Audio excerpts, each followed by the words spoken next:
Ngayon naman guys, gagawa tayo ng pangkalahatang hula. Hula ito para sa lahat.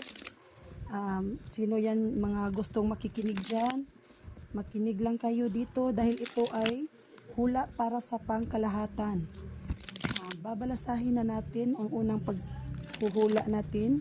At ito yung mga gabay or guide para sa inyo sa mga kinabukasan at sa magiging future ninyo. Pangkalahatang hula ito guys, kaya manood kayo lahat para malaman ninyo kung anong mangyayari sa darating na mga panahon.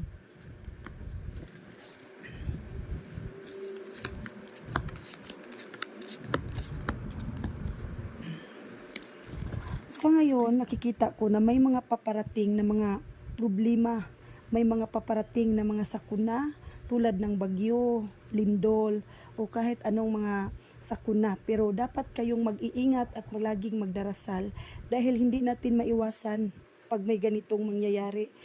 Talagang darating ito na hindi natin inaasahan. Kaya kung sakali man na nabasa or napanood nyo itong post ko ngayon, magdasal tayo at wag muna tayong magpanik dahil hindi naman natin alam talaga, pero ito yung unang nakikita para sa pangkalahatang hula ngayong taon na ito.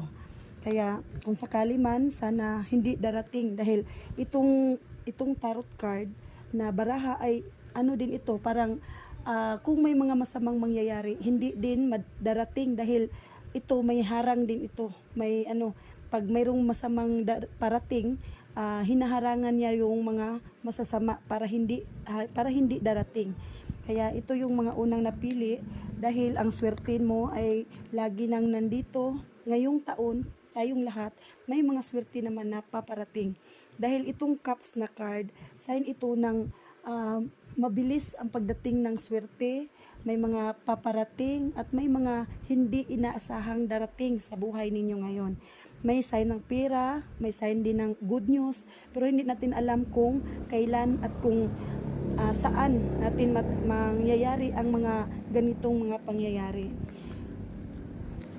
Kung ikaw ay may mga iniisip, kung may mga iniisip kayo tulad ng mga plano, gustong gawin sa buhay, may mga pangarap, negosyo man or kahit ano, siguro kailangan nyo lang pagsisikapan. Huwag kayong susuko kung meron man kayong mga balak na mga ganun. Tapos dito sa card na ito, magtatagumpay kayo. Ang kailangan nyo lang ngayong taon ay magpakatatag para ang lahat ng mga